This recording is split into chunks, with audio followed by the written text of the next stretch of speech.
दोस्तों ये आर्टिकल पिछले 2 दिनों से लगातार चर्चा में बना हुआ है। जीएस पेपर नंबर 2 हेल्थ के पॉइंट ऑफ व्यू से इंपॉर्टेंट है।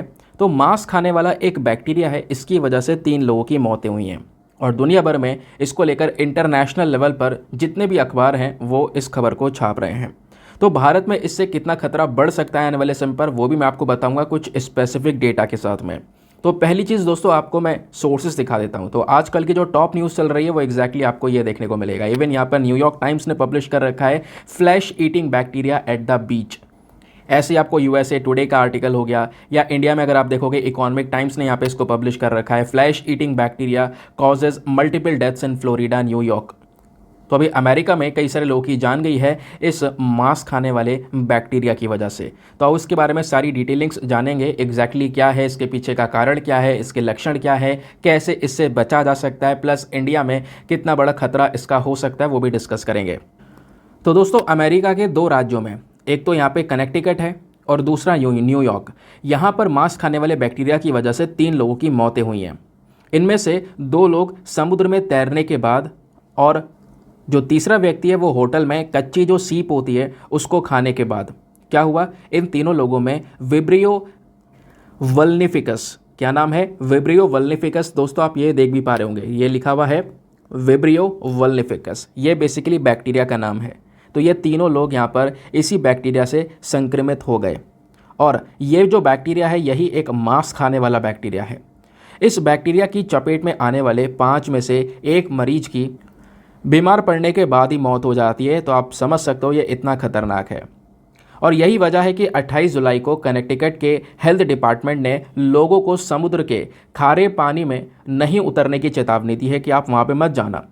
साथ ही जो कच्ची सीप है इसको भी खाने से मना कर दिया है, क्योंकि अभी बोला यह जा रहा है कि जो 3 लोगों की मौत हुई है इनमें से 2 लोग समुद्र में गए थे, उसके बाद यहाँ पर बैक्टीरिया से अफेक्ट हुआ, और दूसरा यहाँ पे व्यक्ति जो कि होटल में उसने कच्ची सीप खाई, जिसकी वजह से जो ये विब्रियो वल्निफिकस है इस बैक्टीरिया से ये तीनों ही लोग संक्रमित हो गए।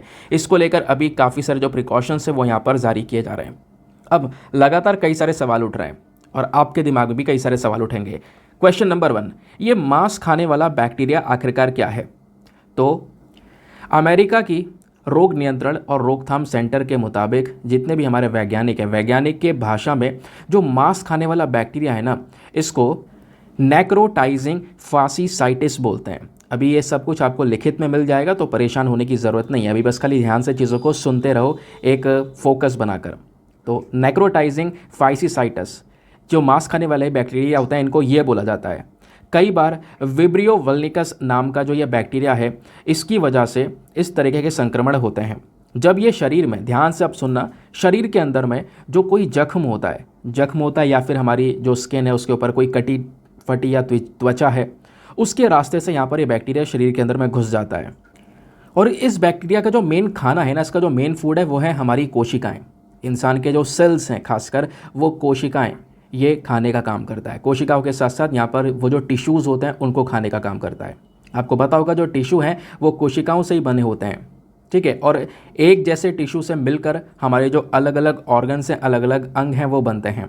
तो ये शरीर में घुसने के बाद काफ़ी तेज़ी से अपनी संख्या को बढ़ाता है बैक्टीरिया और अंगों को खाने लगता है। ये आपका पहले क्वेश्चन का आंसर। दूसरा क्वेश्चन और लोगों के दिमाग में उठेगा कि ये तो समझ में आ गया है ये मांस ईटिंग बैक्टीरिया क्या है, लेकिन ये विब्रियो वल्निफिकस बैक्टीरिया क्या है और ये कितना खतरनाक हो सकता है इसके बारे में बताओ। देखो जो नेशनल लाइब्रेरी ऑफ मेडिसिन है इसके मुताबिक विब्रियो और वल्निफिकस ये 2 अलग अलग वर्ड हैं जिसको साथ में मिलाकर इस बैक्टीरिया को नाम दिया गया है। दोनों लैटिन भाषा के शब्द हैं। इनमें से एक जो विब्रियो है, विब्रियो का अर्थ है हिलना या फिर कंपन, शरीर में कंपन होना, ठीक है। दूसरा जो वल्निफिकस है उसका अर्थ है घायल करना। तो इस प्रजाति के जो बैक्टीरिया होते हैं ये 3 तरह के होते हैं, ये भी आपने ध्यान में रखना है। एक तो होता है विब्रियो कॉलरा, दूसरा होता है विब्रियो वल्निफिकस जिसके बारे में बात कर रहे हैं, और तीसरा होता है विब्रियो पैराहामोलेकिटेस्वी। तो ये 3 यहाँ पे आप कह सकते हो 3 तरह के बैक्टीरिया होते हैं, यही मांस खाने वाले की हम बात कर रहे हैं। लेकिन अभी जो न्यूज़ में है, अमेरिका में जो 3 लोगों की मौत हुई है वो केवल विब्रियो वल्निफिकस की वजह से हुई है। इसकी वजह से विब्रियो वल्निफिकस चर्चा में है। और ये बैक्टीरिया नॉर्मली समुद्र के तट वाले रीजन में पाए जाते हैं, समुद्र के किनारे पाए जाते हैं, ऐसा भी बताया जा रहा है।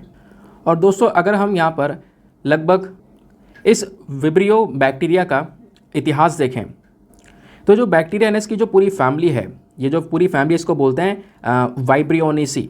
तो ये जो वाइब्रियोनेसी जो पूरी फैमिली है ये लगभग कह सकते हो कि 27 साल पहले मिली है, सॉरी 47 साल, 47 ईयर्स पहले। तो जो अभी हम लोग बात कर रहे हैं विब्रियो वल्निफिकस के बारे में, इस बैक्टीरिया के बारे में, ये बैक्टीरिया वाइब्रियोनेसी परिवार का ही एक हिस्सा है। 1976 में अमेरिका का जो एक शहर है हॉलिसेटल, उस शहर के अंदर में पहली बार विब्रियो वल्निफिकस बैक्टीरिया का जो केस है वो रिपोर्ट हुआ था। तो 1976 में पहला केस निकल कर आया। फिर 1979 में इस बैक्टीरिया ने कोरिया के अंदर पूरी तरह से महामारी मचा दी। बहुत सारे लोगों को यहाँ पर ये कह सकते हो कि ये जो बैक्टीरिया है वो संक्रमित कर चुका था। इस बैक्टीरिया पे जो भी रिसर्चेस हुई हैं उन सब रिसर्च के अकॉर्डिंग बात करेंगे तो लगभग कह सकते हो कि अगर 70 लोगों को ये बैक्टीरिया हुआ है तो 70 में से 45 लोगों की मौत हुई ही है। तो आप समझ सकते हो कि ये कितना बड़ा डिज़ास्टर हो सकता है। स्पेशली जो हमारे समर वाले महीने होते हैं, गर्मी के जो महीने होते हैं, उस दौरान जो खासकर समुद्र का तट के किनारे का जल है ना, यहाँ पर ये बैक्टीरिया काफ़ी ज़्यादा पाया जाता है। प्लस यहाँ पे समुद्र के अंदर कुछ मछलियाँ हैं, शेलफिश हैं, उसके अंदर भी यहाँ पर ये बैक्टीरिया पाया जाता है, जिसकी वजह से ये बीमारी फैल रही है। अच्छा, ये सारी बातें कहाँ से ली गई हैं? तो इसका जो सोर्स है वो आपको यूएस की साइट से देखने को मिलेगा, नेशनल इंस्टीट्यूट ऑफ हेल्थ का, NIH का। ठीक है, तो आपने इसका थोड़ा सा बैकग्राउंड डेटा पढ़ा। अब एक और सवाल उठता है कि इस वल्निफिकस बैक्टीरिया की वजह से सबसे ज़्यादा खतरा कब और कहाँ हो सकता है?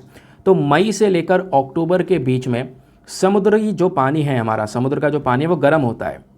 तो इस तरह के बैक्टीरिया की संख्या बढ़ जाती है, ऐसा बोला जा रहा है। ये बैक्टीरिया समुद्र के किनारे आ जाते हैं, वहीं पर पाए जाते हैं।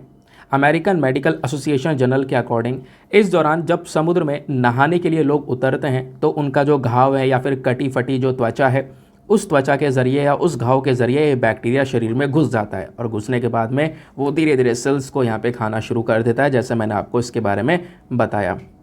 और इसके अलावा जो सी फूड है, लोग काफ़ी सारा सी फूड खाना पसंद करते हैं, यानी कि समुद्र के अंदर जो एनिमल्स पाए जाते हैं, मछलियाँ हैं, तो उनको खाना काफ़ी ज़्यादा पसंद करते हैं। तो ये बैक्टीरिया इंसानों के शरीर में कह सकते हो कि इस सी फूड के ज़रिए भी जा सकता है, ऐसा बोला गया। इसके अलावा जो कच्ची सीप है इससे दूर रहने के लिए बोला है अभी यूएसए के अंदर में। अब उसके बाद में एक और क्वेश्चन है, ये बैक्टीरिया कितना खतरनाक हो सकता है, इससे क्या क्या हो सकता है? ये बैक्टीरिया इतना खतरनाक है, जैसे मैंने आपको बताया, 5 में से कह सकते हो कि एक मरीज की मौत हो ही जाती है। और ये बात ना कह सकते हो डिपेंड करती है एक पर्सन की इम्यूनिटी के ऊपर। आपको बता चुका हूँ पहले भी कि जिसकी इम्यूनिटी बहुत ज़्यादा स्ट्रॉन्ग है, बिल्कुल पीक पर है, तो वो किसी बीमारी से भी लड़ सकता है। और जिसकी इम्यूनिटी कमज़ोर है वो यहाँ पर छोटी से छोटी बीमारी से भी नहीं लड़ सकता। छोटी से छोटी बीमारी उसके लिए जानलेवा बन सकती है। तो ये जो बीमारी है कहीं ना कहीं एक पर्टिकुलर पर्सन के इम्यूनिटी के ऊपर भी डिपेंड करती है। ये बैक्टीरिया दूसरे मांस खाने वाले बैक्टीरिया की तरह शरीर में घुसते सबसे पहले ब्लड सेल्स को, या जो हम कहते हैं ना रक्त कोशिकाएं, उस पर हमला करता है। और जैसे ब्लड सेल्स पर यह हमला करेगा, इससे क्या होगा, शरीर में जो खून है एक जगह से दूसरी जगह पर जाना बंद हो जाएगा। ठीक है, अब एक जगह से दूसरी जगह पर खून जब जाना बंद हो जाएगा तो इससे शरीर के अंदर में जिस जगह पर खून नहीं पहुंच पा रहा है वहाँ पे कमी हो जाएगी। ठीक है, वो एरिया सही से काम नहीं कर पाएगा। ये भी प्रॉब्लम्स यहाँ पे होने लगती हैं। अब अगर यहाँ पे किसी को ये बैक्टीरिया अफेक्ट कर दे तो इससे क्या लक्षण दिखाई पड़ते हैं, इसमें क्या सबसे पहले आपको सिम्टम्स नज़र आएंगे? तो अमेरिका के सेंटर ने यहाँ पर यह बताया है कि अगर इससे संक्रमित जो मरीज हैं उसको देखा जाए तो उसके अंदर कुछ ऐसे लक्षण पाए जाते हैं कि जैसे उसको दस्त हो जाना, यानी डायरिया हो जाना, जी मचलाना, उल्टी आना, बुखार, ठंड लगना, पूरी शरीर जो है वो कांपने लगता है। इस बैक्टीरिया से संक्रमित होने के 24 घंटे बाद ही यहाँ पर इस तरीके के जो लक्षण है वो दिखाई देने लगते हैं। लगातार 3 दिनों तक ऐसे लक्षण दिखते रहते हैं तो उसके ट्रीटमेंट बहुत ही ज़्यादा ज़रूरी हो जाता है। अगर ट्रीटमेंट नहीं दिया तो एक इंसान की जो डेथ है वो कहीं ना कहीं कन्फर्म्ड हो जाती है। अगला क्वेश्चन, इस बैक्टीरिया का जो संक्रमण है ये शरीर में फैलता कैसे है? देखो, 2 तरीके यहाँ पे बताए गए हैं रिसर्चर्स के थ्रू। पहला, कुछ रिसर्चर्स का मानना है ये बैक्टीरिया पहले से ही शरीर के हमारे जो बाहर के हिस्से होते हैं ना, जैसे नाक हो गया, गला हो गया, त्वचा हो गया, इसके ऊपर पहले से होते हैं। लेकिन ये नुकसान तब पहुँचाते हैं जब ये शरीर के अंदर पहुँचते हैं। और शरीर के अंदर ये कैसे पहुँचते हैं? फटी या फिर कटी हुई कोई स्किन है उसके ज़रिए। इसके बाद जाके यहाँ पर वो फिर फैलने लगते हैं। लेकिन जो दूसरा यहाँ पे फैक्ट बताया जा रहा है डॉक्टर्स के थ्रू वो यह है कि एक डॉक्टर है जिन्होंने 2004 में काफ़ी बड़ा रिसर्च किया था इसको लेकर। उनका कहना है कि मकड़ी या किसी कीड़े के काटने से नहीं, बल्कि ये इन्फेक्शन घाव, खुजली, इन सब चीज़ों में जो आने वाले बैक्टीरिया होते हैं इसके इन्फेक्शन के ज़रिए फैलता है। अब मांस खाने वाले बैक्टीरिया के बारे में ऑलरेडी मैं आपको बता चुका हूँ, ये 3 प्रकार, ये सब कुछ हम ऑलरेडी डिस्कस कर चुके हैं। सवाल नंबर 1 और है, क्या है कि इस इन्फेक्शन से कैसे बचा जा सकता है। तो बहुत सिंपल सा तरीका है, अपने आप को थोड़ा सा बचाना होगा। जो गर्म समुद्री पानी है उसमें उतरने से बचना होगा, या कोई कच्चा सी फूड है उसको नहीं खाना है, ठीक है। अगर आपको कोई घाव वगैरह है, ठीक है, तो उसके अच्छे से देखभाल करनी है, साफ़ सफाई को अपनाना है, समुद्र में जाने से बचना है। ये यहाँ पर सब कुछ यहाँ पे कह सकते हो प्रिवेंटिव स्टेप्स लिए जा सकते हैं। फिर उसके बाद में अब जैसे मैंने बोला कि भारत में इससे कितना खतरा हो सकता है, तो भारत में खैर अभी तो आपको ये केस नहीं देखने को मिलेगा, लेकिन इंडिया में भी प्रॉब्लम हो सकती है। रीज़न क्या है, मैं आपको कुछ साइंटिफिक डेटा के बेसिस पर बताता हूँ। ये जो पूरा संक्रमण है ना, ये कहीं ना कहीं सी फूड के माध्यम से भी फैल रहा है, यानी समुद्र के अंदर में जो पाए जाते हैं जीव, उनको खाने की वजह से भी यहाँ पर ये बीमारी फैल रही है। और भारत में भी सी फूड खाने का जो कल्चर है वो तेज़ी से बढ़ गया है पिछले कुछ सालों में।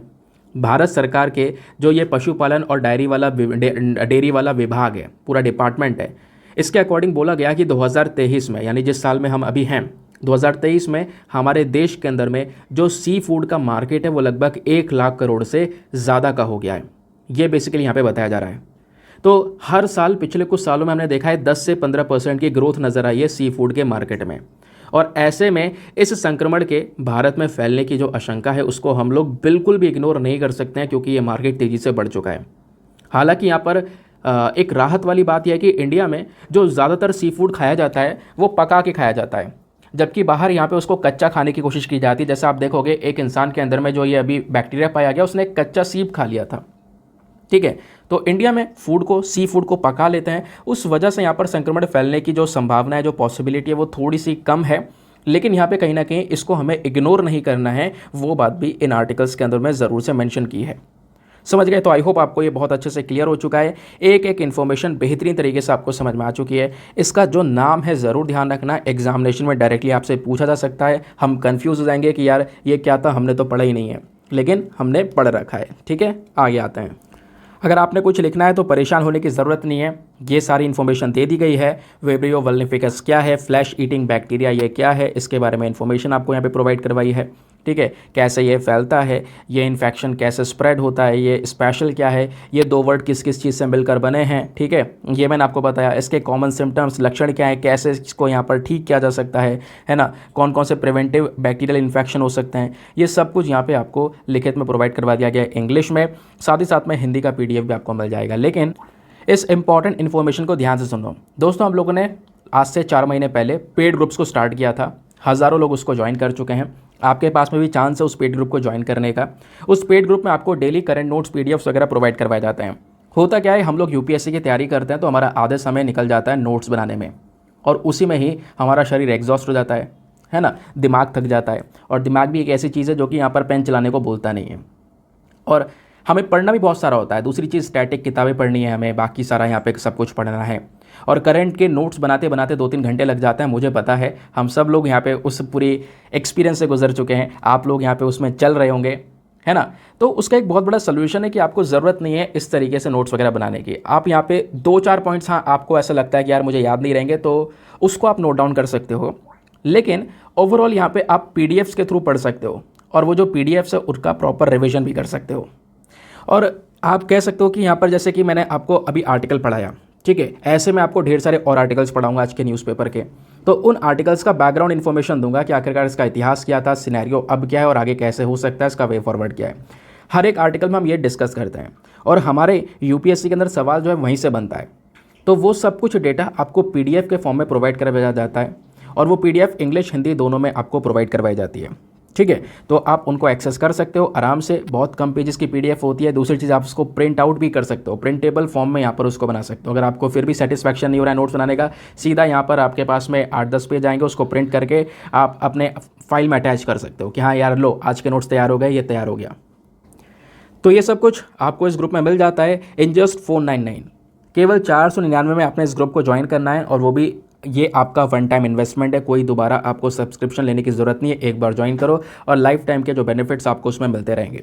दूसरी चीज़, अगर आप लोगों को ज्वाइन करना है तो इसके लिए एक बहुत ही सरल तरीका है, व्हाट्सएप पर जाना है। आपके सामने स्क्रीन पर नंबर दिया गया है 8534873368।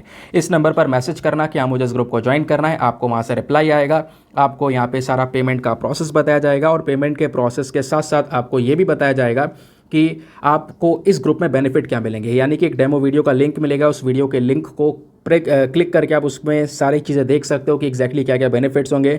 उसके बाद अपने आप को सेटिस्फाई करने के बाद में आप ये पैसा खर्च करना, ठीक है। बाकी दोस्तों एक बात मैं जो हमेशा बोलता हूँ, मेक श्योर करना वीडियो पे जो लाइक का बटन है उसको प्रेस कर देना। एक छोटा सा टारगेट हमारा रोज रहता है 5K प्लस लाइक्स का, प्लीज़ आप उसको अचीव करवा सकते हो। साथ ही साथ में मेरे साथ में इंस्टाग्राम पे जुड़ सकते हो। इंस्टाग्राम पे जाना, सर्च बॉक्स में लिखना दीपक यादव एजुकेशन, ये आपको प्रोफाइल मिलेगा जहाँ पर 13,000 से ज़्यादा ऑलरेडी लोग जुड़ चुके हैं। आप भी